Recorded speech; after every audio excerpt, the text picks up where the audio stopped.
Now content, we've already spoken about content briefly, but you do have to have content. And we're going to talk about content throughout the day, and I'll give you some ideas now in terms of, because it's all very well us saying you need to do content, but you need inspiration and ideas on how to do content, and I'm going to show you a few ideas on how you can do that. But you need to have a website that has stuff going on and changes. It's quite difficult to rank a site that you never update and you never add a blog post to. And the great thing about content is it adds a wide range of keywords to your website. It's often quite difficult. I know people get obsessed with maybe a handful of keywords, like you might want to rank for fitness training, and you might want to rank for get fit and lose weight. Those keywords are big keywords and they're very popular keywords, but they're extremely competitive keywords. And it's actually easier to get your traffic from a wide range of keywords. So I've got a number of sites that rank really well on SEO, and they might not be number one for any of those big keywords, but they collect traffic from thousands of different keywords because of the content they've got. And people type in lots and lots of different things into Google, and you want to pick up all those different related things. So it might be, you've got an article on the nutritional benefits of apples. Someone types in, what's the nutrition of an apple? They find your site, and it's those kind of keywords that are they're less competitive. And they're a lot easier to rank for, and they deliver some good traffic. I mean, you're not going to get buckets of it, but by ranking for thousands of keywords and getting a few visits from each of those keywords, you've suddenly got 3,000 visits. It doesn't necessarily have to be an article. It could be a video if you're daring enough. The great thing about videos are you can use another social network called YouTube, and it's a great place to get ranked. You find that YouTube videos do rank really well.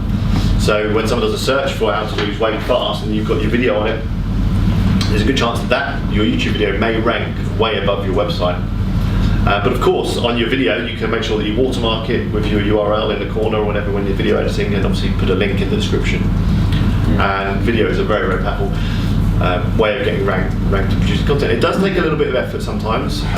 You do need a camera, obviously, but you've got to think, do I need a highly professional video, or would it be okay to do it on my iPhone?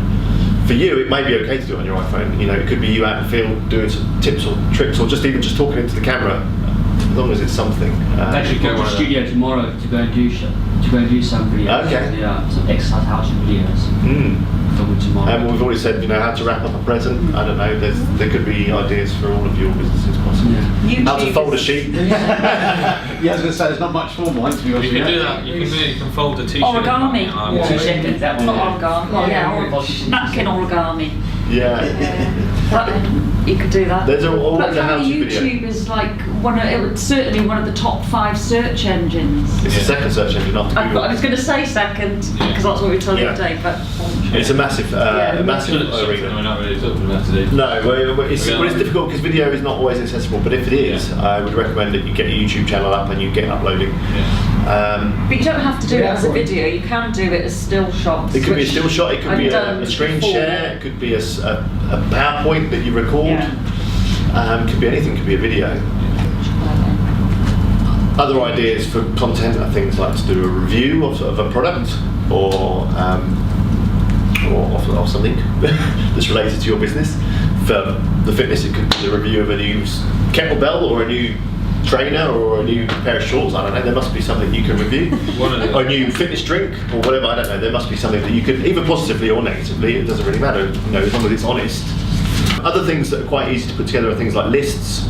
So your top 10 favourite, whatever, your top 5, your top 27. Random numbers often attract people's eyes. Really good. And if you don't have content yourself, it might be you go on YouTube and you put together your 5 favourite fitness videos or your whatever. If you don't have your own videos, yeah, of course you can. Yeah, it's a piece of content. You obviously would write a bit about each video, maybe, and then you could take the embed codes from YouTube and you could put them onto a blog post. You could have your 5, and you could embed them onto your site, so people can watch the video on your site. And then obviously you could have, I like this video because he's going through this and that. Use other people's content if you don't have your own. Or get people to guest blog. Guest blog, yeah, that was my next one. And you either do it as a way of, you can sell it quite easily. You say, come onto my blog, write me a post, and I will obviously give you a mention, and I'll link back to your site, which is great for SEO. And I can do a post for your site if you want.